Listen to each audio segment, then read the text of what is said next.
Good afternoon. My name is Gillian Balaban, and I am Senior Coordinator Governance Relations at GRI.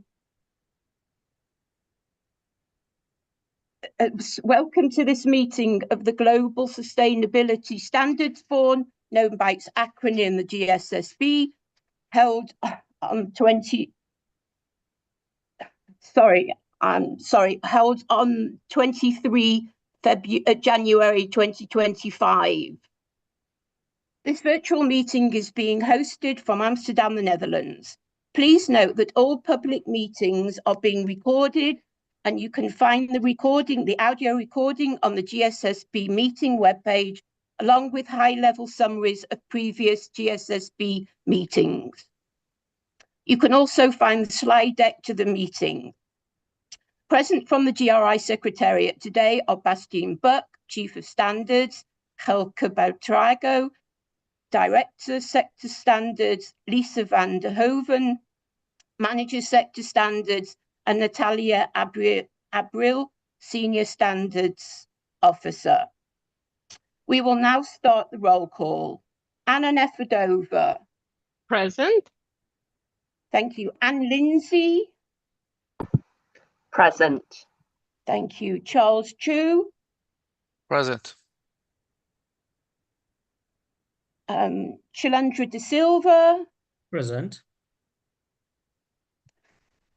Deborah Ing. Present. Philippe Martinez Rodriguez. Present. Thank you. Igazuma Okoroba. Present.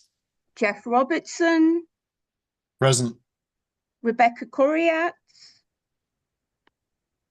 Rebecca will join shortly. Tomu Machiba. Hi, present. Yan Dong.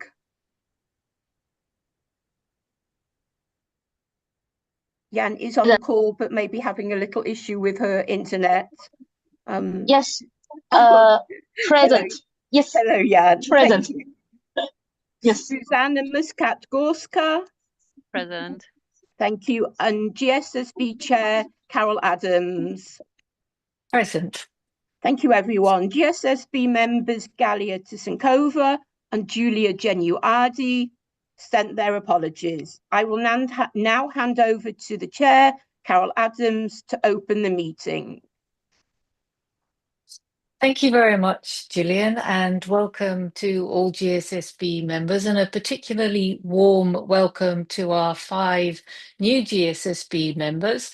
An announcement will be made about you and your background, hopefully by the end of this week or early next week. And also particularly thank you to all the GSSB members for the big pile of reading that you have had to do in preparation for this meeting, 3 exposure drafts and 3 questionnaires to go out with them in the consultation. And thanks for all the work the staff have done in preparing those and getting them ready for us to consider. And to the technical committees as well for their input to these exposure drafts. So if we could start then with the summary of the previous meeting. Did anybody have any comments on this summary?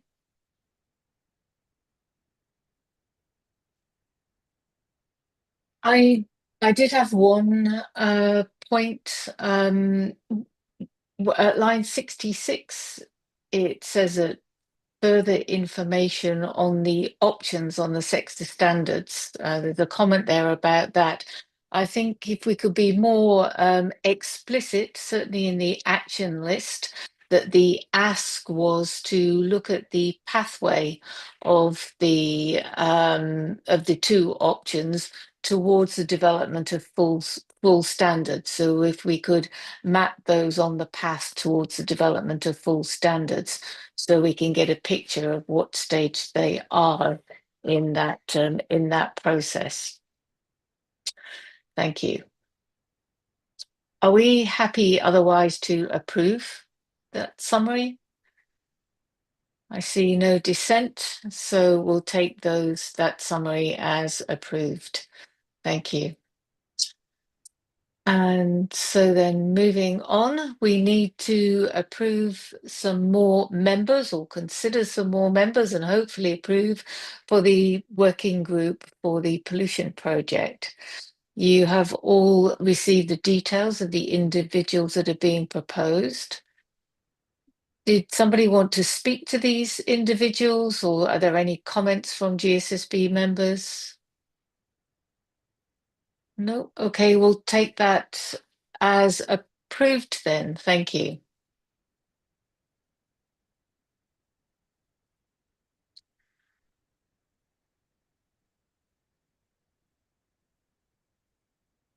And if we could also look at the action register, apart from the comment I've just made on the sector standards, were there any additions or comments on the action list? Hearing none, we'll take that as everybody being happy with that. Thank you. So the major item for today is to consider the exposure drafts on the sector standards project for financial services, and I'm going to pass over to Helke. Thank you, Carol, and good morning, good afternoon, and good evening to everyone. So as Carol mentioned, indeed, we have shared with you quite a large amount of information, and we're excited to have the conversation today about exposure drafts. And with me today are my colleagues Lisa van den Hoven and Natalia Abril, who are going to be co-presenting in this session with me. So for today, this is how we propose that we spend this time together. We'll start with a project recap, in particular for the benefit of the new members of the GSSB. Then we want to spend some time on addressing comments from the GSSB members that are connected to key proposals. We're going to ensure that after each of the topics presented, we have some time to actually have additional discussions or comments or questions as needed. Then we propose to have a further exchange in case you have any other questions or inputs, and then we can move to the hopefully approval decision by the GSSB on these exposure drafts, and we can close with next steps. And what we expect out of this session is that you, as the GSSB, considering how the project team has addressed the questions and the comments that you shared with us, that you discuss and approve the exposure drafts for banking, capital markets, and insurance, so we can go to the public comment period.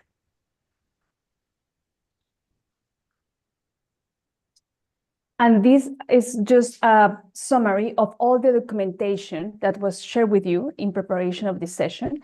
So at the end of last year, we shared with you the explanatory memorandum that outlines the objectives, the background, how the GSSB has been involved in the development of these drafts, and also in particular, what are the key features of the proposals that you are going to discuss today. Together with that explanatory memo, we have shared with you the exposure drafts for each of the sector standards, and then the public comment questionnaires for your feedback as well. And before I start diving into the technicalities of this work, just want to highlight about the importance of this work. See, we know that the importance that the financial services, the organizations in the financial services sector have in terms of connecting all the economy and ensuring they have the capital they need to actually advance in terms of managing their impact on the people, on the planet, and on the economy, and in particular, the influence that actually they have on all these actors. So you're going to be hearing much more about the different features of the standards, but I want to highlight here 3 elements. One is that we have 3 sector standards, one for banking, one for capital markets, and one for insurance. Here you see the list of activities under each of the sectors. Why we have this as a portfolio project is because the products and the services of the organizations in these sectors have common impacts. So we wanted to ensure that they are streamlined. And at the same time, we know they have unique features. We know that they respond to different regulatory contexts and that they needed to respond the standards needed to respond to each of these, the context in which they operate. And this is why we have 3 different standards for these sectors. We also know that while investments or the impacts that arise from investment activities are relevant in particular for capital markets, we know that banking and insurance, organizations in banking and insurance also can do investments. So we wanted to ensure that these organizations have one standard and that they didn't need to navigate between different standards. So organizations in the banking sector that not only do banking activities, but investment only need to have or to actually have a look at one standard. And last but not least, the focus of these sector standards is on organizations that direct capital across the economy. So, for example, organizations that support the financial sector with technology or with financial administration, they are not part of the scope of this work, and there will be future sector standards that can address the impacts of those organizations. In the next slide, you see a recap of the project timeline. So you approved the project proposal in 2023, early in 2023. Then in July, you approved the 3 different technical committees. In September of that year, the content work started.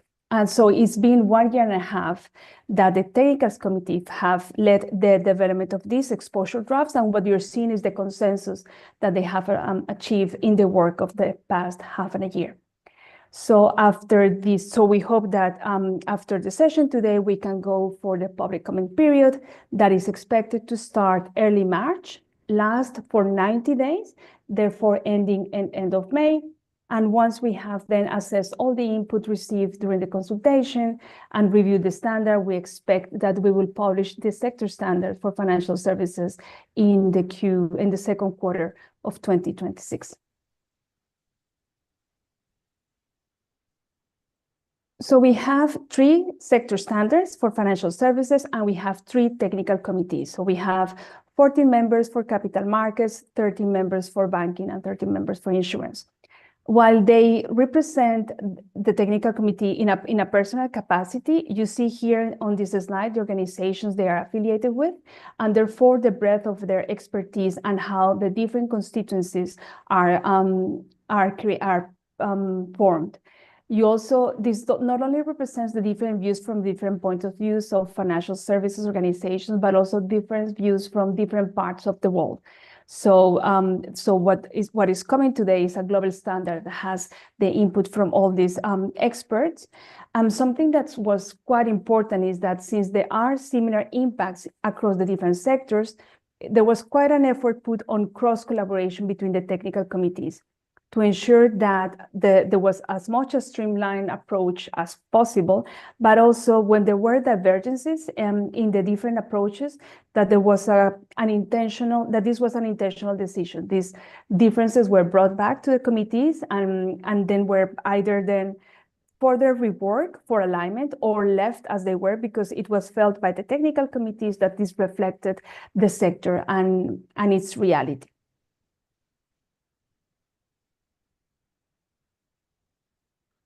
In addition to the technical committee, we also engage with organizations in peer reviewing, in particular in 2 points. First, when we were identifying the likely material topics, but also when some of the proposals were a bit more developed to ensure that we had the expertise of organizations for which their knowledge was relevant for particular proposals. We have and we continue to have engagement with EFRAG and IFRS for the development of these sector standards. And last but not least, these standards have been developed based on authoritative instruments, and you're going to hear from my colleagues which those are. And they also have been informed, the sector standards, by the relevant global frameworks. I use some of the names of the relevant organizations that are also members of the technical committee. Now, on this slide, you see how we propose to approach all the comments that we receive. And again, thank you so much for having taken the time to go through all the drafts and share your views on them. We have replied on live stage to all the comments. And for this session, we propose the following. So we could categorize all the comments under 4 different categories. So first, we have questions that are connected to key features of the exposure drafts. So there were questions like, why were the likely material topics chosen? Why the approach to incorporate sustainability is different from capital markets than from insurance or banking? Where are the disclosures from climate and biodiversity coming from? Why there are some topics that are only in one standard, or a general question about data feasibility. So we propose that we approach those in this session, and my colleagues will take time between each of the topics to pause and ask if there are any additional questions. Then we have another set of comments and questions that were more clarification questions. So for example, why a particular SDG goal is connected with a likely material topic and not with another, questions on the topic descriptions, clarifications, or on the disclosures. We have replied to all of them on live stage as well, and we propose that they are only brought to this conversation if there's further clarification needed. There's a third group of comments that is about the disclosures, so additions or deletions or modifications. We propose that those are considered with further feedback that we expect to receive during the public comment period. And the reason is that, as I mentioned, these exposure drafts reflect the consensus of the technical committees from the past year and a half. Making any changes to the disclosures would request us to actually go back to the technical committees and have a new iteration of discussions. And as we expect that we're going to have a lot more feedbacks on the disclosures, we could assess that input with the input that we were received. And lastly, we also received comments about editorial improvements and also a couple of comments on suggestions to include questions in the PCP questionnaires. And we propose that we implement those changes before we start the public consultation. So this is all the background that I wanted to share before we dive into the first part of the session. I wanted to check if this approach is acceptable for the GSSB before we go to the next slides.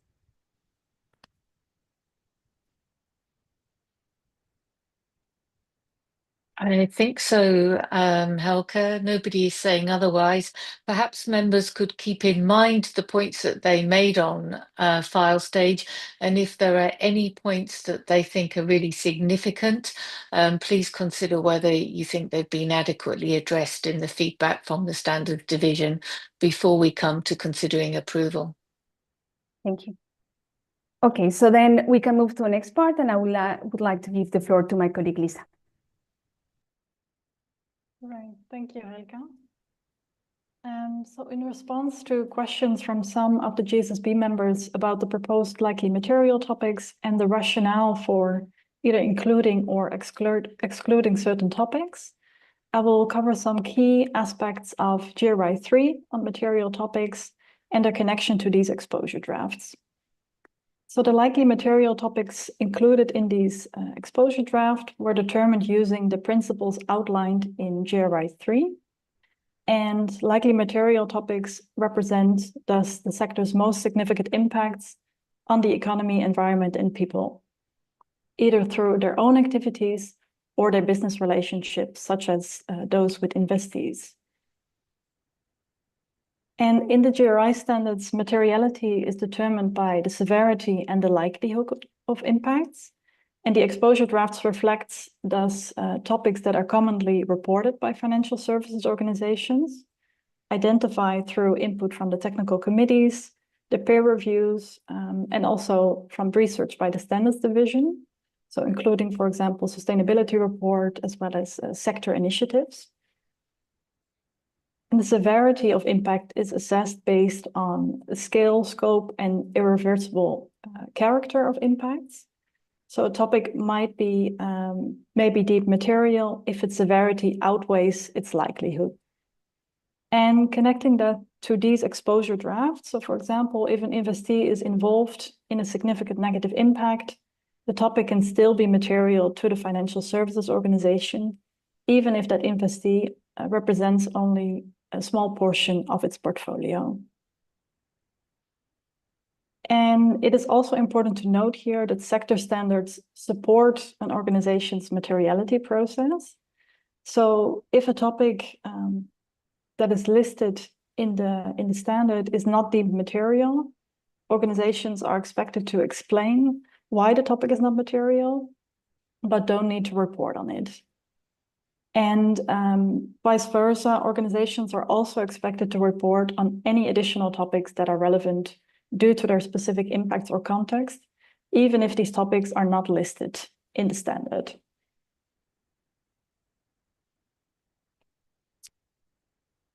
Yes.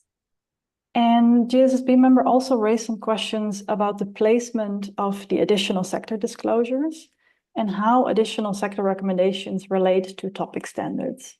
So I'll provide a short recap regarding the approach to disclosures in sector standards using an example of GRI 11, oil and gas, with the topic local communities. So for each topic that an organization determines to be material, it is expected to report disclosure 3.3, management of material topics. And in sector standards, and as you would have seen also in these exposure drafts, there may be additional sector recommendations related to disclosure 3.3. And secondly, any existing topic standard disclosures that are found relevant to report on for the sector are included here. And here again, there may be additional sector recommendation included there to complement these disclosures. And thirdly, there are additional sector disclosures that are standalone, meaning that they do not connect directly to either 3.3 or any topic standard disclosure. And here, it is important to note, considering some of the GSSB feedback, that the placement and the designation as either an additional sector recommendation or additional sector disclosure does not affect the mandatory nature of reporting. So all additional sector reporting in these standards would be a recommendation and not mandatory.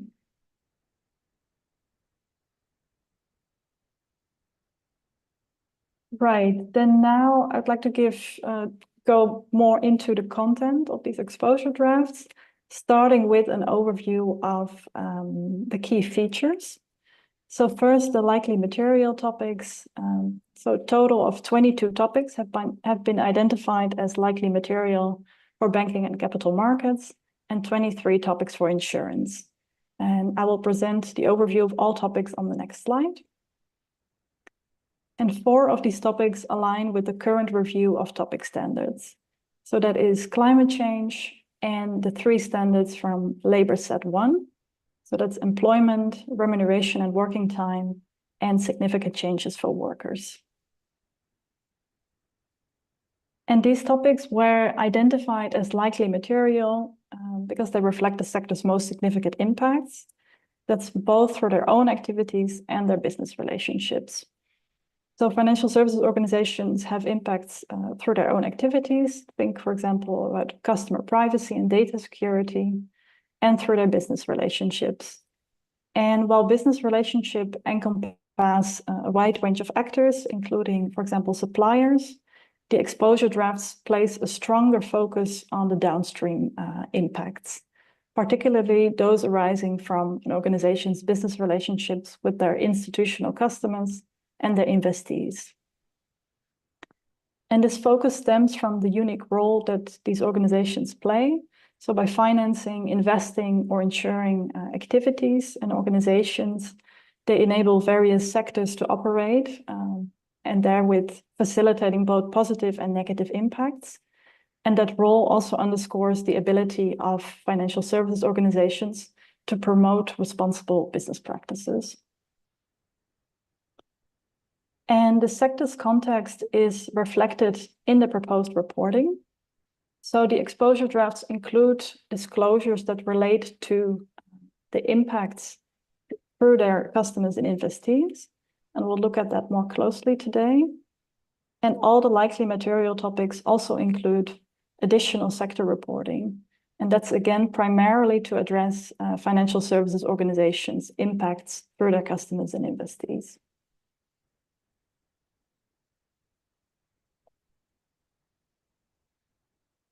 So on this slide is the overview of likely material topics in the 3 exposure drafts. And if you look closer, you will see that 21 topics are common across the three sectors. And that is also a reflection of the significant overlap in the shared impacts across these three sectors. And when divergences on likely material topics arose, they were presented to the different technical committees. So the drafts that are presented reflect the confirmed differences for each sector. And there are three topics that are new to the GRI standards framework. And you see those highlighted on the slide. So that is financial health and inclusion, a topic included for all the three sectors. And then public and customer health and safety, and incorporating sustainability in investment, which are included as likely material topics in the insurance exposure draft. And we received quite a few questions, comments from the GSSB members regarding these last two topics. So we will be addressing these in today's session. And before moving on to the next slide, I'd like to make a pause here to see if any GSSB member have any questions or comments.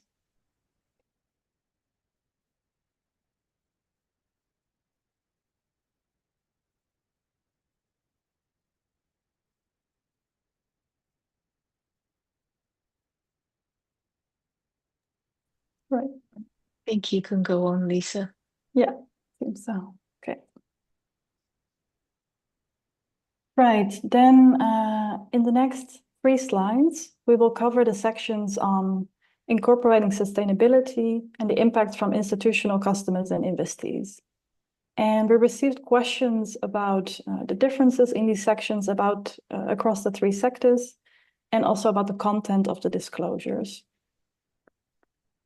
So, as I mentioned previously, financial services organizations are involved with the impacts of their customers and investees through their product, services, and their investments.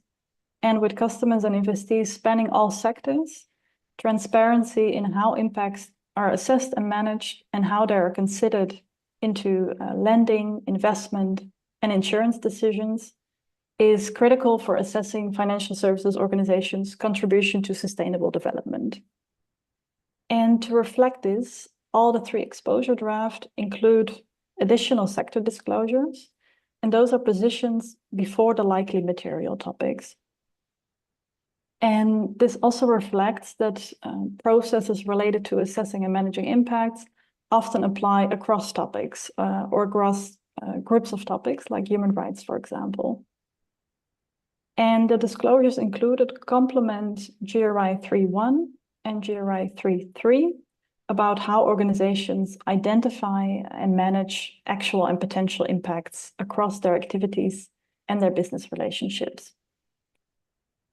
So what does it look like in the 3 exposure drafts? So the capital markets draft includes the section disclosures on incorporating sustainability in investment before the likely material topics. And that covers how sustainability is incorporated into investment processes and policies, as well as how organizations assess and manage impacts from their investees. And for banking, this looks similar, but with a broader scope that goes beyond investment and investees to cover sustainability in banking and to cover impacts from customers. And finally, for insurance, there is a slight variation. The insurance draft includes an initial section before the likely material topics with a focus on assessing and managing impacts from customers and investees. The insurance exposure draft then also includes disclosures on the incorporating sustainability in investment, but these are included in a separate likely material topic. And in the next 2 slides, we'll look closer at the similarities and differences in these sections across the 3 drafts, and also in particular the rationale for these differences.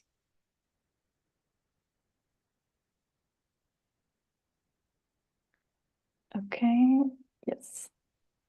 So then, looking further at the similarities and differences, I'd like to start by highlighting the common elements across all 3 exposure drafts. which align significantly in their disclosures. Yeah, exactly.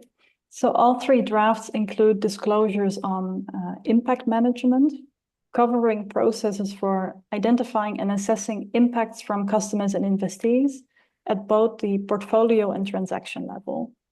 And at the portfolio level, organizations are asked to report, for example, how factors like sectors or geographic locations inform these processes.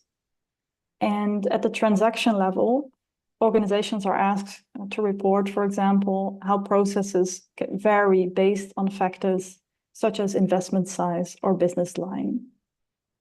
And this also includes how impact findings are integrated into the decision-making for new and existing lending, insurance, and investments. Reporting on an organization's approach to customer engagement for banking and insurance, and investee stewardship for all three sectors undertaking investment activities is included across the three sectors as well. And then we received a question outside of file stage today from a GSSB member regarding actual and potential impact. So I'd like to address that here. So I mentioned earlier that these disclosures complement GRI 3. And in line with GRI 3, these disclosures focus on both actual and potential impact, with the actual impacts referring to those that have already occurred, and potential impacts, those that could occur but have not yet materialized. And both of these are essential in due diligence, and including the assessment of potential impacts helps organizations assess future impacts, prioritize actions, and also take mitigation measures, such as enhanced monitoring, such as engagement, or any conditional agreements. In addition, so another similarity is that all the three drafts include disclosures on incorporating sustainability into investment processes and policies. So that's, for example, reporting on investment instruments with a specific sustainability focus, such as green bonds. Then looking more closely at the differences. So first, in terms of content, certain disclosures that are included for banking and investment activities are not included specifically for insurance activities. And one example of this is definitions and commitments to incorporating sustainability in insurance. This includes, for example, how sustainable insurance products and services are defined. And on the next slide, I'll go into the background and rationale for differences across the sectors. Here, also with regards to differences, and we've seen it on the previous slide, is the placement. So in banking and capital markets, these disclosures are placed in the initial section before the likely material topics. And in insurance, they are included under a likely material topic.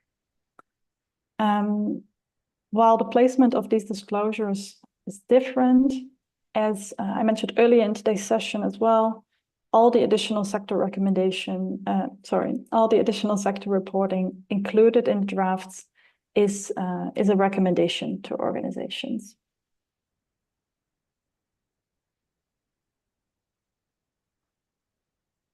Right, then going into the background and the rationale for these differences. So starting with capital markets, the technical committee proposed these disclosures on how organizations establish processes to integrate sustainability into investment.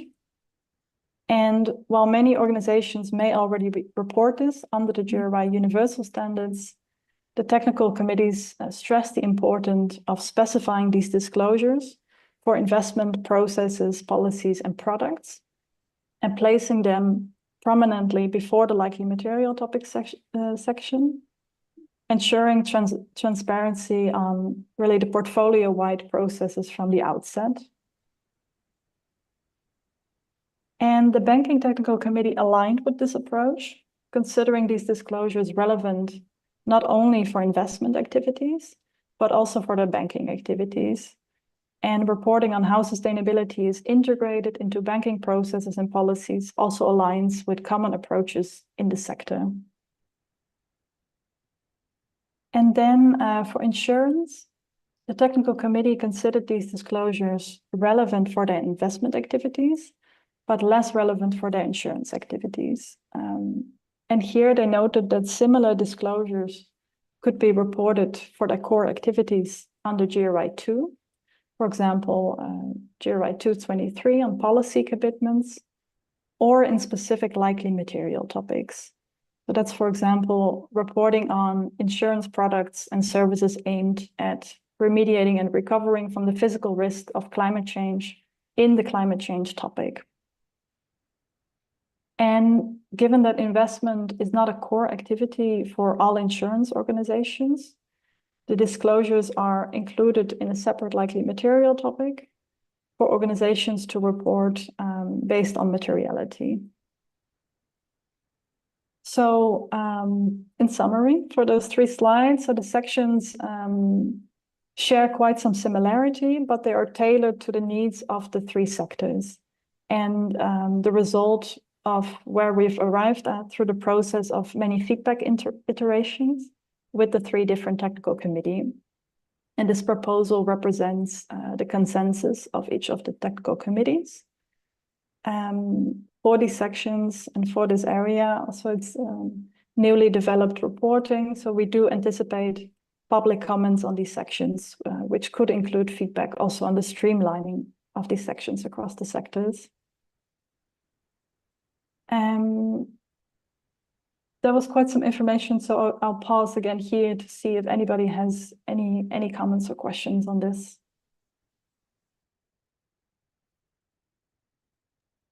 Ikazuma.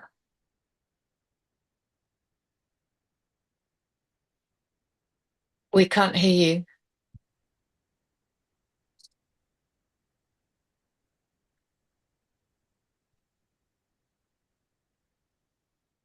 We can't hear you, Ikazuma. We can't hear you. Can you hear me now? Yes. Yes. Okay. Well done, Helka. And thanks for the summary. I was just wondering, when I went through the feedback on file stage, since we've identified approach to engaging customers as a similarity for all 3 standards, I was wondering if that engagement, how important it was for the technical committees to consider provision of education, because I think that not only capital markets, but engagement can be defined very broadly, but providing targeted education to customers on sustainability can, be one of the ways that we can actually amplify this new disclosure. Yeah, thank you, Ikazuma, for that. I think it's an interesting point. It hasn't come up and it's not explicitly included, right? If we look at the different disclosures that we have on customer engagement, I think it could indeed be a part of engagement, though it hasn't explicitly been brought up by the technical committees. What we do have also included in every topic. So at the outset, so in the initial section, in the exposure drafts, we have a disclosure on the general approach to engagement and stewardship. And then for each topic, there's a disclosure that requires organization to report on agreed upon targets with their customers and investees relating to engagement and stewardship. So training could be a part of that, but it's currently not explicitly included. Yes, I observed that, but I wanted to, just make the note that perhaps we shouldn't assume that customers have enough information about sustainability and sustainable development, because there are regions where when you have majority stakeholders coming from the local area, all they want is dividends. They're not talking about carbon emissions or anything of the sort. So I think that's still a responsibility of the banks, the capital markets, to intentionally provide that kind of education if they are going to be reporting on it, or if it's going to be regarded in the reporting process. I don't know. I think this should be considered, that mention should be considered, because engagement can mean having a meeting or sending an email, but providing education is a lot more targeted at ensuring that the customer knows what sustainability means in their financial decisions. Right. Yeah, very good point. Yeah, thank you for that.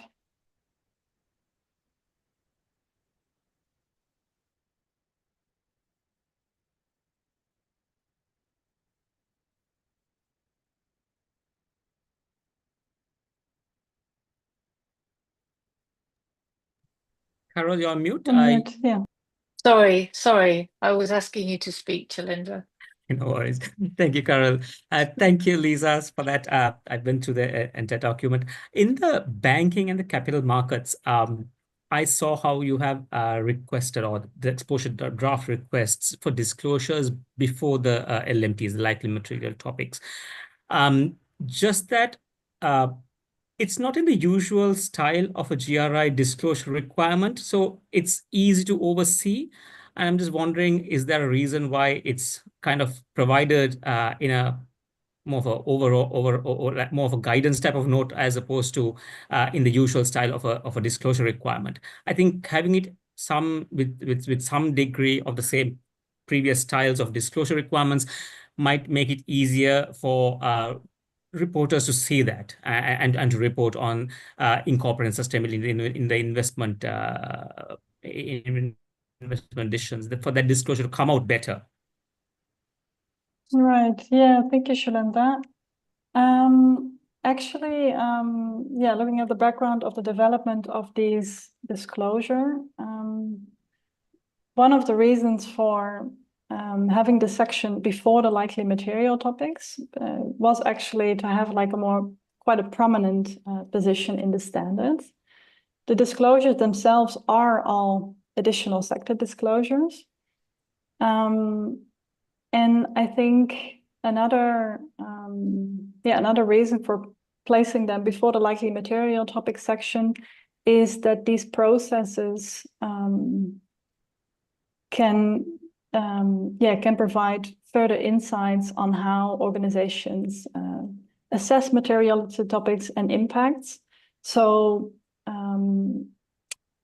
having these disclosures really from a portfolio-wide overview from the outset was seen as a logical way to present it, let's say. We do acknowledge. I agree. Yeah, I agree. I think it's very important that they bring that into the reporting. My only worry here is that it may not come out because it's not a direct disclosure in the usual style of a disclosure that comes out, and I'm worried that the most important section of this what we are trying to bring out in terms of emphasis will not be actually seen as an emphatic point. Right. Yeah. Thank you for that. I think it's a really important point of feedback, and it is indeed also deviating a bit from the regular sector standards. Let's say the image and the structure, and because of that, and also because of the new contact, we do have targeted questions on it on the section, also in the PCP questionnaire proposed. But I think it's an important point of feedback. Yeah, thank you. Maybe just to add, Lisa, to your comment. The technical committee members, Chulenda did noted that, of course, like the relevance of these disclosures from the process perspective, let's say, and then it's like a bridge between the organization, like a structure, and then how they provide these investments, and the processes and policies in place for doing this, and of course in banking as well. But they also noted that we couldn't put at the same level topics with these processes. No, it's not the same, for example, as to manage water than this process level disclosure. So that's why they didn't feel that allocating this as a likely material topic, especially in banking and capital markets, would reflect the rationale of the disclosures. But this is, of course, as Lisa mentioned, something that we want to look feedback for. And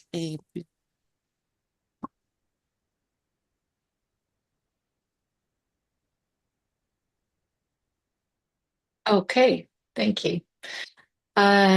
Susanna? Yes, thank you very much, Lisa and Natalia, for this explanation. I must say that I also had thoughts about this, like the visibility of this disclosure, because I noted in the comments made on the individual topics for the banking, capital markets, and insurance, that this disclosure was presented as the main one to report on processes to identify risks. And I was specifically looking at the fundamental labor rights, such as forced labor, child labor. So if this is the place in which the processes should be described, if this is under incorporating sustainability in investment, indeed, we might want to look for the ways to make this disclosure sufficiently visible, or this link should. So I just want to like, while hearing your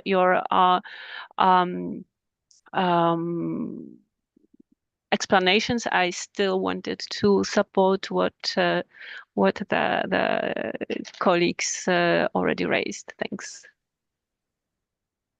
Caroline, and if I may, yeah, I mean, this is also a topic of discussion within the technical committees, no, where to place it and where it makes more sense, as the arguments that Lisa and Natalia have explained.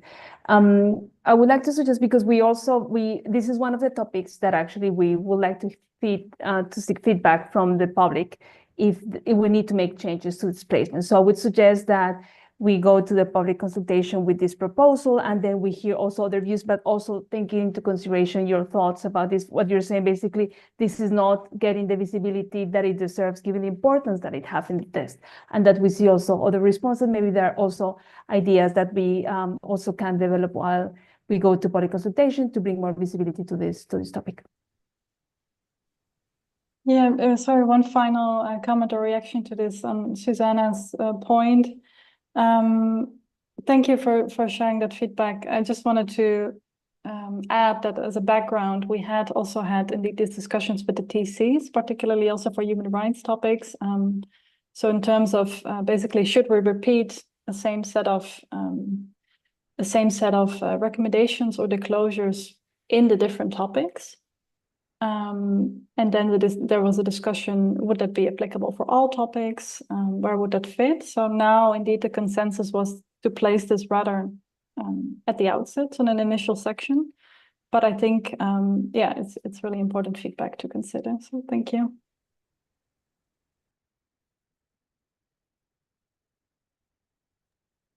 Thank you. Do you want to go on? Yes, indeed. And I will hand it to Natalia for the next topic. Yes, thank you, Lisa, and thank you for your comments. I will now present on two topics, climate change and biodiversity. So let me start with climate change. So some GSSB members raised comments about detailed reporting on investment policies for specific climate impacts and the connection between climate change and its effects on biodiversity. So in this slide, I will explain the rationale behind the disclosures and the way that we developed this topic for the sectors. The additional sector recommendations for climate reporting align with the OECD instrument for financial services organizations regarding the management of climate change-related impacts. This instrument outlines a responsible business conduct due diligence framework that financial services organizations can apply to address negative impacts associated with their customers and investees in connection with other sustainability objectives, including global goals on biodiversity and an organization's responsibility to respect human rights. Organizations in the sector can have impacts on climate change through two primary levers. The first one is banking, insurance, and investment decisions. These decisions are pivotal for the transition to a low carbon economy. As intermediaries in the global economy, financial services organizations have business relationships with customers and investees at various stages of the value chain across all sectors. So the transition to a low carbon economy requires substantial capital, with organizations across all sectors and value chain stages addressing their responsibilities and capabilities to address climate change. So financial services organizations can contribute to this transition by directing banking, insurance, and investments towards products, services, and technologies that enable customers and investees to meet their transition needs. And in order to direct banking, insurance, and investment decisions towards the products, services, and technologies essential for this transition, the OECD instrument calls out financial services organizations to adopt policies that articulate its climate commitments. This means that financial services organizations can make climate objectives a core policy focus by incorporating climate considerations into investment belief statements and broader policy frameworks and objectives that constitute investment governance. This ensures that investment decisions at the transaction level align with internationally agreed climate goals, as informed by best available science.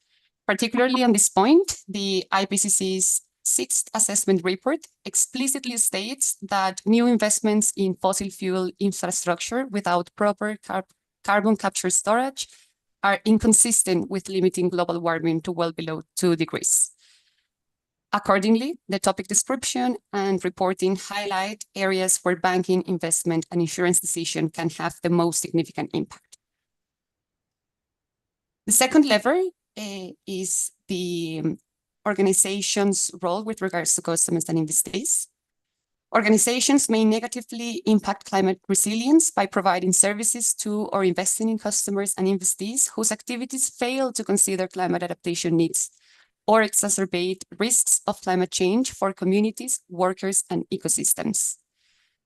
Negative impacts can also arise when financial services organizations provide services to or invest in organizations that significantly contribute to GHG emissions or reduce carbon sinks, such as natural forests and ecosystems that capture carbon, without effectively implementing science-based policies, strategies, and transition plans.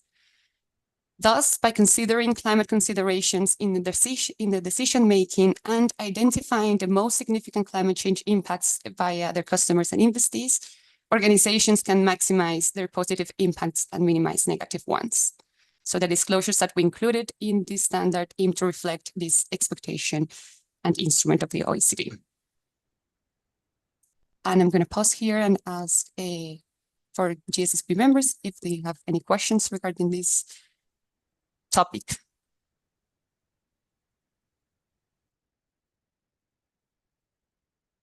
Right, seems not. Natalia, you can carry on. Thank you. Thank you. Now moving on to the next topic, biodiversity. So similar to climate change, some GSSB members also raised comments regarding the detailed reporting on investment policies for specific biodiversity impacts and raised questions about how negative impacts are addressed in the disclosures. So I'm going to explain in this slide the rationale also behind the development of these disclosures. The additional sector recommendations for reporting on biodiversity align with the Convention on Biological Diversity's objectives and the subsequent Montreal Global Biodiversity Framework, which sets out a path to biodiversity recovery for the benefit of people and planet.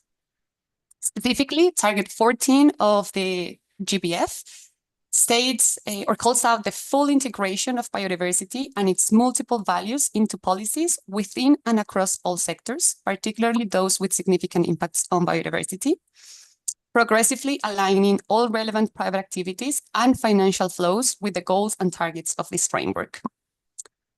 The updated biodiversity topic standard introduces this expectation in the Disclosure 101-1, policies to halt and reverse biodiversity loss, which requires organizations to provide a description of the overall organization strategy on biodiversity in relation to the goals and targets of this framework, and the extent to which these policies or commitments apply to their activities and business relationships. The additional sector recommendations to GRI 101 included in exposure drafts further expand on this business relationship side, focusing on the extent to which these policies apply to their lending, investment, and insurance decisions, specifically in the areas highlighted by the GBF. Additionally, Target 15 calls on businesses, particularly large and transnational companies and financial institutions, to regularly monitor, assess, and transparently disclose the risks, dependencies, and impacts on biodiversity across their operations, supplies, and value chains and portfolios. The additional sector disclosures address this target following an OECD due diligence approach. Given that most commercial activities, global commercial activities, negatively affect biodiversity, organizations across all sectors whose operations and supply chains have impacts on biodiversity are called to identify the sites where these impacts occur. Biodiversity impacts occur at the site level, meaning they are specific to a particular location and reflect the unique environmental, ecological, and geographic characteristics of those sites. While the responsibility to identify such sites lies with customers and investees who have direct impacts on biodiversity and in their supply chains, financial services organizations are responsible for identifying the customers and investees in their portfolios with biodiversity impacts and prioritize them for engagement and stewardship. Disclosures, the additional sector disclosures, X2.3, X2.4, and X2.5, provide metrics for financial services organizations to report on how they assess their portfolios to identify the most significant negative impacts on biodiversity, the customers and investees associated with sites having the most significant impacts on biodiversity, and those that have set targets to minimize the negative impacts. We recognize that some reporting requirements, as some GSSB members also raised this comment, these requirements may not be available at the moment, or the information may not be available at the moment. So we acknowledge this fact. However, the disclosures aim to offer a clear direction for valuable data collection on biodiversity impacts. And we will expand on this point later in the presentation, but I wanted to flag it here because it was raised particularly on this topic. And I'm going to pause here as well and ask for GSSB members if they have comments or want more clarification in this topic. I think that comes back to a point that I raised around the consultation letter, asking if we could ask in that consultation whether organizations will have access to the data, whether they are collecting the data on various issues, and then whether they have the systems to collect and report that data. And I think the fact that other people have suggested that perhaps the data isn't there highlights the importance of including a specific question on that, just so that we have the answers as to where things are now in terms of data collection. I think the letter is fairly easy to change, is it not? If everyone agrees. Yes, Carol, we have another slide on data and have a proposal on that. Okay, sorry, I missed that. Yandong. Yes, so I have a question both regarding climate change and biodiversity. How many tiers of value chain you are thinking? Is it only the direct investment or direct insurance product, or you're thinking of even more tiers of value chain? I think I also raised the question in the documents. So I think one of the pages will say that you need to consider your value chain. You need to consider the impacts of your value chains beyond the first tiers in the impact assessment. So what is your thinking on these two? this also related to the questions about data availability. It's already very difficult to have the data on the first tier value chain, the direct investment. What about the federal ones? What is your thinking? Or how should we clarify those questions in those disclosure requirements? Yes, thank you, Jan, for this question. Indeed, it's a very relevant question that, of course, we have received comments on this before. And I want to start by saying that GRI, in alignment with authoritative instruments for the sector and in general for responsible business conduct at OECD, don't specify a number, a specific or a fixed number of tiers in the value chain that should be considered in the reporting, but rather having a broad understanding or a process to identify all the risks that can appear, for example, in regards to business relationships and activities. When there is a mapped all the different activities that can cause impacts, then organizations should prioritize the ones that have most significant impacts, prioritizing the severity, as Lisa was explaining, for further engagement along the value chain. So it can have, in the case of financial services sector, and with regards to the nature of the processes of the products and services that they offer, organizations in this sector often provide services or investments that go multiple tiers beyond the value chain or downstream the value chain, right? For example, asset owners can invest in can provide investments to asset managers, who then in turn can invest in other customers and investees, who then in turn can invest or provide financing to other customers who cause biodiversity impacts, for example, and that happens throughout many layers. And what the OECD instruments and also the UNGPs and the Office of the High Commissioner for Human Rights refer to these sectors is that they should follow a follow the money approach, which means that they should consider the business relation, that not all business relationships are considered within the impacts, but rather they should follow how a specific product and services is connected to the impact or is linked to the impact. So recognizing, of course, that because of the nature of the financial services business, it's impossible to look for all the different impacts extending to all different, all layers of the value chain.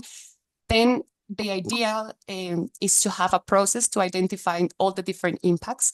For then, once they have been identified, the most severe ones, have the process in place to go as much as further in the value chain as possible. And of course, this also points to a expectation that each organization across the value chain also takes the responsibility to identify the most significant impacts across their own business relationships. So, for example, in following the case of the example that I just mentioned of asset owners providing finance to asset managers who then invest in other organizations, each stage of the value chain, like each organization, should also identify the business relationships that are connected to the impact.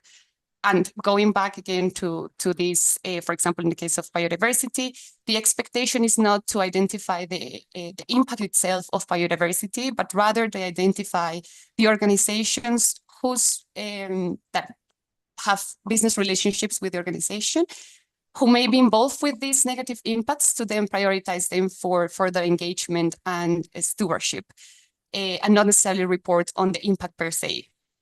So, not sure if this clarifies a bit the expectation of the value chain, but rather, just to wrap it up, it's more of a process-based, and it's an expectation to go as further as possible in the value chain, recognizing the limitations, but also the severe impacts that can occur, and recognizing also the different responsibilities that each actor in the value chain can have with regards to identifying and addressing their own impacts.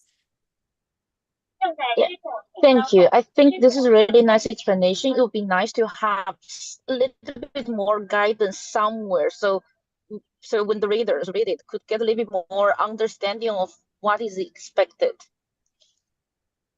Thank you, Jan. Before we move on, because I'm seeing another hand, I just want to react to your comment. Indeed, we included a box like that referred to this expectation. That of course it raises question. We expect actually more comments on this during public comment period. But in the box, we are also referencing the sources that we used for understanding the value chain and the tiers in the value chain. So that could be useful reference. The bibliography. Yeah, thank you. Thank you very much, Deborah.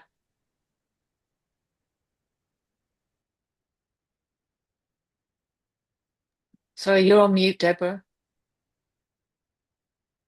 Sorry about that. Rookie here. So I just want to first say what an incredible job. This has been very detailed, very comprehensive. It was, nitpicking for many of my comments at the end of the day, or trying to think about how things could better be adopted.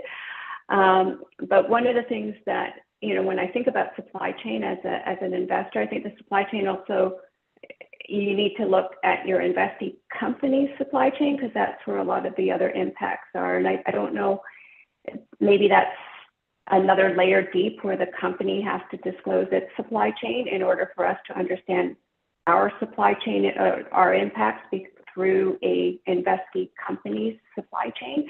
But certainly with things like biodiversity and climate change, I think the most significant impacts from an investee company standpoint is often through their supply chain. So. Thank you, Deborah, for the comment. And indeed, I think there are different levels of expectations with regards to the different topics. So, for example, on biodiversity, the instruments and the ecosystem with regards to this topic is evolving, and the expectations with regards to addressing this topic are also evolving. So that is why theses and peer reviewers suggested also to include a disclosure that brings transparency about the methodology for financial organizations that financial services organizations are undertaking in order to identify their customers and investees or their with biodiversity impacts.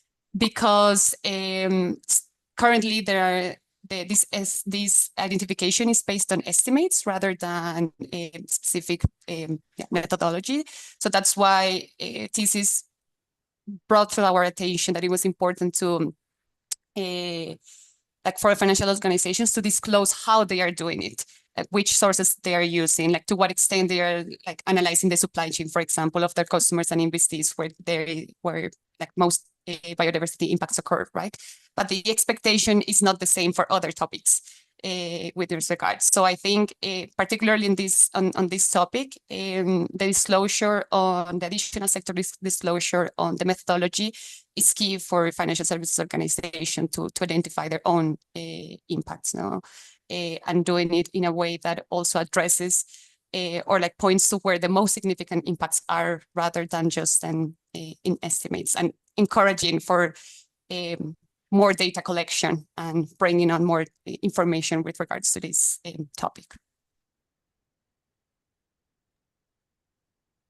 Thank you very much. Helga, how are we doing for time in your time plan compared with the comments that you still need to go through? So we have half an hour, and we still have 2 topics to present. So I think we're doing okay. Okay. But we can now move to the next topic. Thank you. Do carry on. Thank you. So if there are no further comments on this, I will hand it over to Lisa.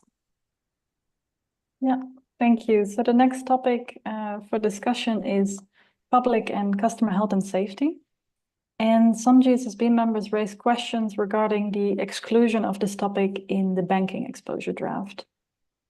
So this topic is included in the insurance exposure draft, and the focus of the topic is on how insurance organizations use their risk expertise beyond their core business to support public and customer health and safety.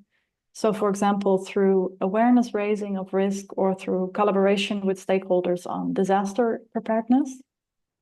And in addition to that, the topic also covers impacts through their business relationships. So for example, by ensuring organizations involved with negative health and safety impacts. And the topic is not included in the banking and capital markets exposure draft.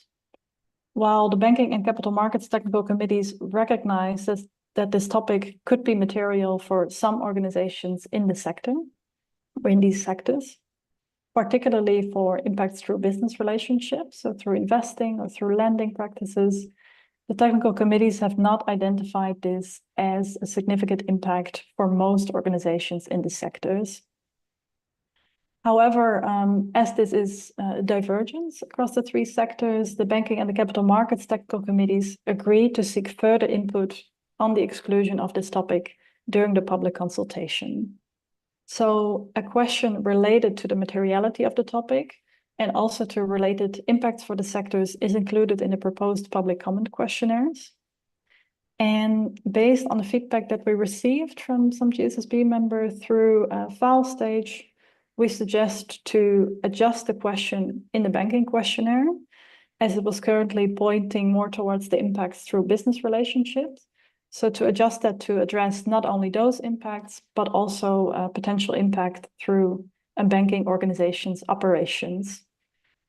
So for example, fire safety, security, and disability access for customers. So I want to pause here to see if there are any questions or comments also on our suggestion for the way forward.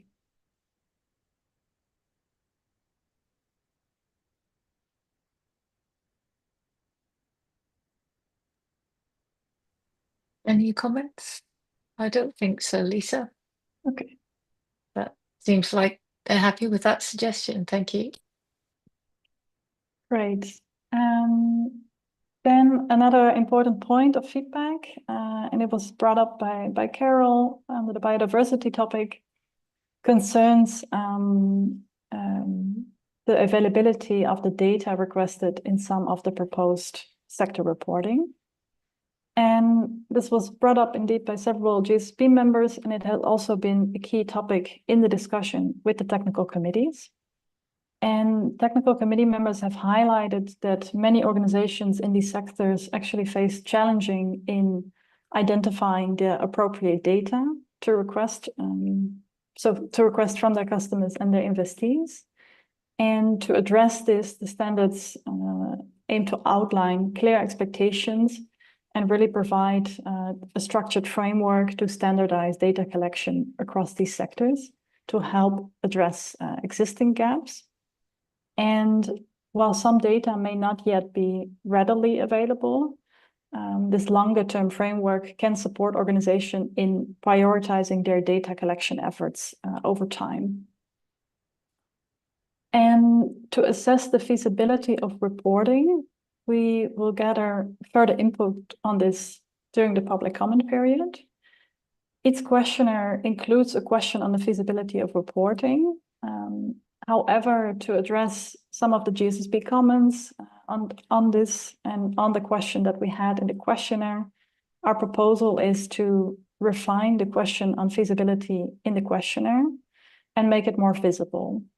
So the revised question will assess both the resources required to report and the organization's ability to report the information. And in addition, we suggest also adding a question at the end of the questionnaire in line with GSSB feedback to gather feedback on the feasibility from other stakeholders, so not only in the section for reporters. Here again, I'd like to see if anyone has any comments or clarification questions on this. Charles. Yes, thank you. Thank you very much for the overall presentation, but it might be a bit of a relatively minor terminology, but maybe not. So we are aware of data issues for reporting. By feasibility, I'm not sure if we are meaning the lack of a real availability period, like it's not available, or is it also a question of cost, right? So the data collection can be very costly. I'm just slightly concerned that under the name of feasibility can be hidden that it's costly, so it's not feasible or available. So maybe there's a nuance there, because on one hand, we have to be supportive understanding of the data issues, but on the other hand, there are maybe some instances where it's available, but it's just too costly to do. So I don't know how to address this into questions that we may ask or not, but I think there's a nuance there. The feasibility it can be for different reasons, right? That's kind of my point of that. So I'm not sure if we can refine some of those languages or wording or the question itself. So yes, I think it needs breaking down. Thank you, Charles. Anne? Yeah, I think just echoing Charles, and I would agree with what I've understood from that very helpful presentation in terms of the openness of the question.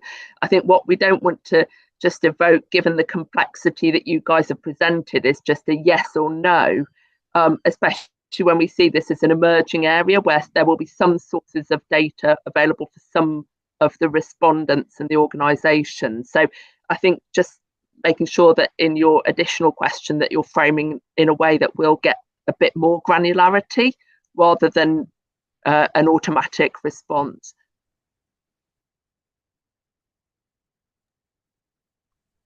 Can that be done, Helga? You happy? Yeah, great. All right, thank you. We'll do carry on then, please. All right. Well, this was actually the last topic to bring to the session from our side. So I'll hand it then over to Carol, I think, for any other questions or comments. One comment before. So reflecting on the questions on sustainability, incorporating sustainability, as there were questions about the placement, I had a look at what we have in the questionnaire. We have a question about if this is clear and if about the information. If it's meaningful to understand how banking organizations incorporate sustainability. I would like to propose that we add another one about the placement. We need to think about the question because it's about the architecture of the standards, but I would like that we give it a thought since some of the questions were about the placement, that we are able to capture concrete feedback on that in the consultation.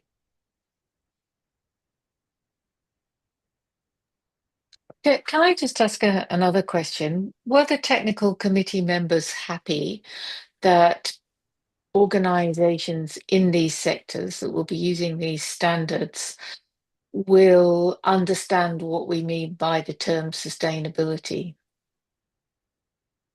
That it's about sustainable development?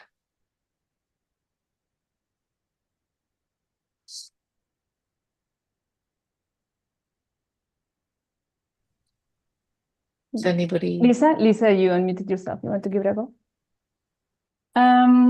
Yeah, no, I think in terms of terminology, right? Yeah, I think actually with the focus of these standards really on impacts on the economy, environment, and people. From what we've discussed with the technical committees, they were indeed happy with specifically using the language on sustainability. Also, for example, in that section, incorporating sustainability into investment or incorporating sustainability into banking and investment. So that was indeed agreed upon by the different DCs. I don't know, Helga, if you wanted to add something.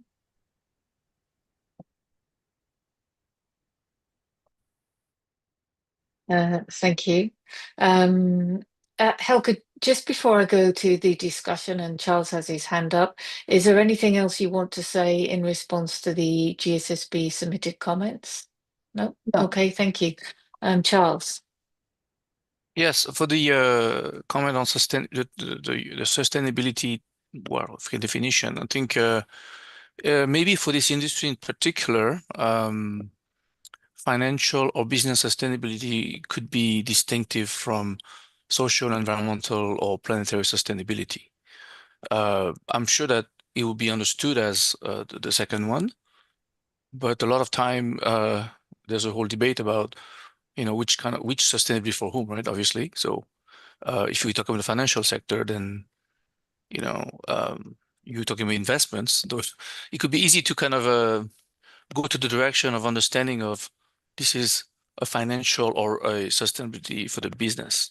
So I'm not sure if this news could be clarified, because in sustainability by itself, it just means a long-term kind of carry on thing. So I don't know. Maybe that was one of Carol's concern about the definition of just clarifying that, and it's just an adjective in front, but I'm not sure.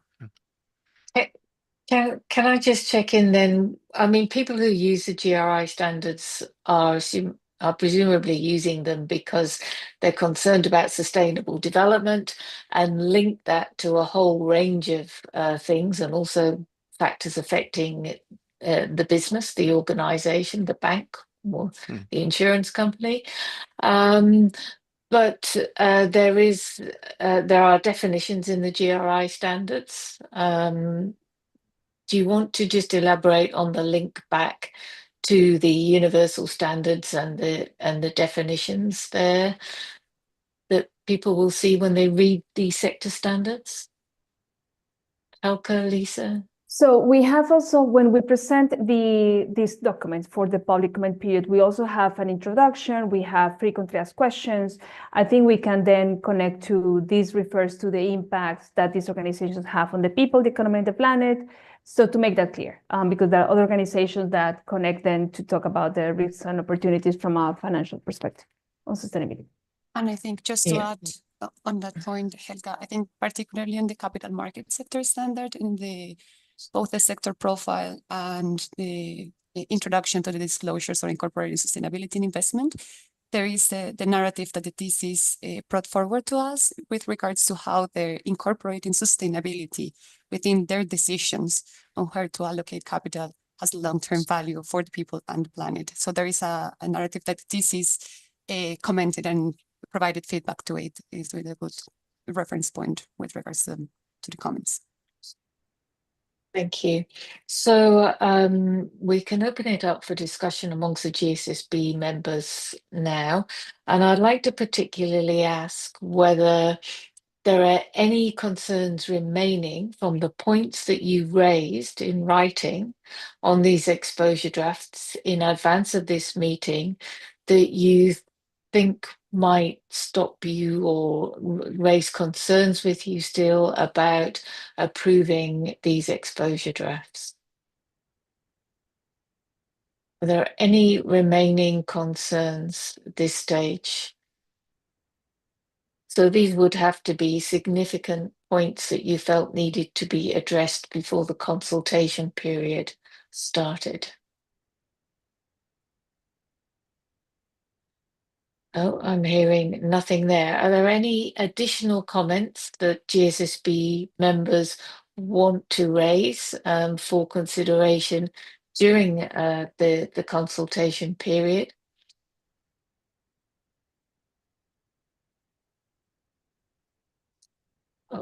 Okay, I'm hearing nothing there either. Thank you all. And thank you all for the careful consideration that you've given these exposure drafts in advance of the meeting, and to the staff for the detailed responses to all of those comments that came from GSSB members. There were a lot of them, and your responses have been very well considered and very well put. Thank you for that.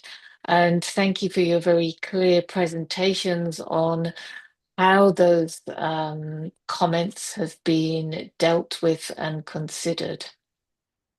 So we can move to the approval stage now.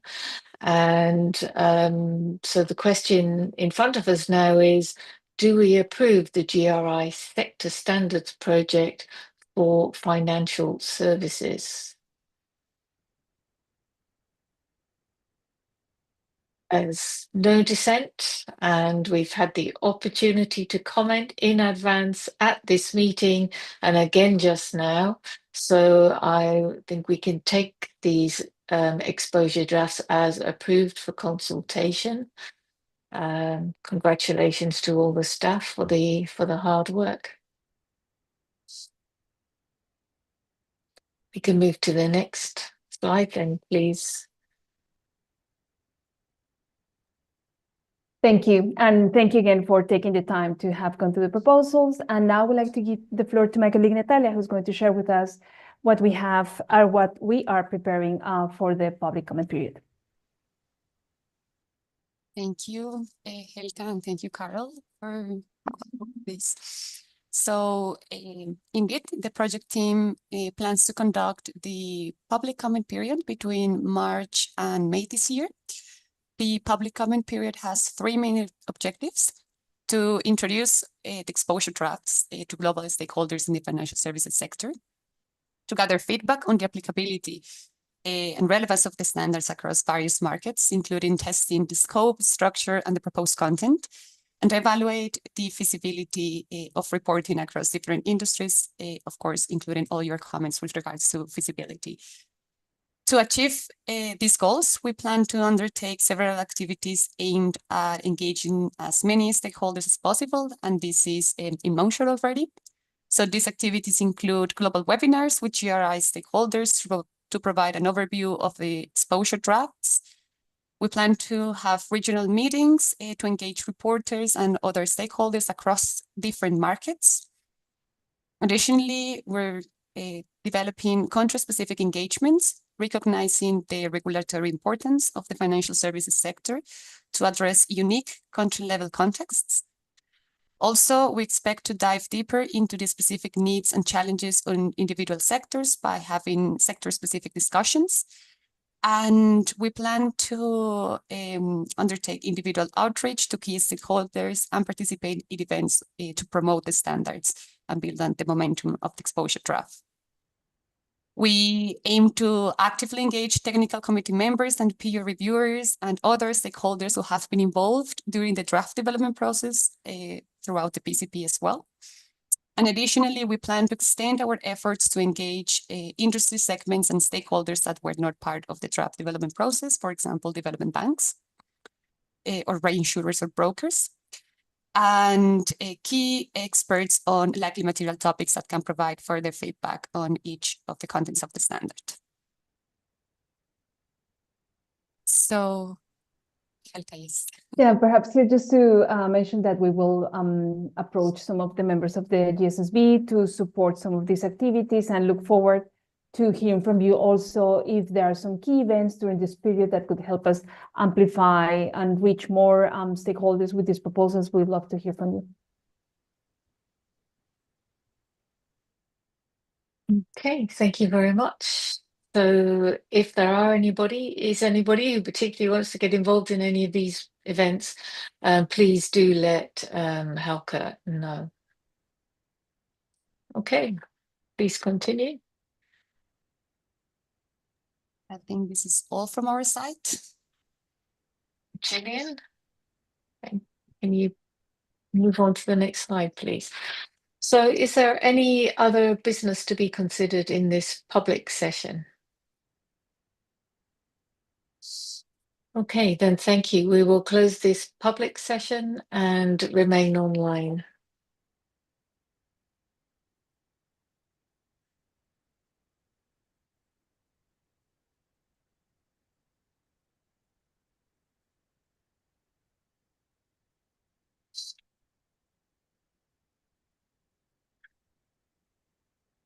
Okay, thank you very much, Gillian, for stopping the recording. I'm going to pass over to Jeff now, who is the Vice Chair of the GSSB and also the GSSB. Carol, I'm sorry. Yes? YouTube is just stopping, so if you can just wait just a couple of minutes. It just takes a little time for it to stop. A little longer. And Natalia, thank you. You can put down the slides and leave the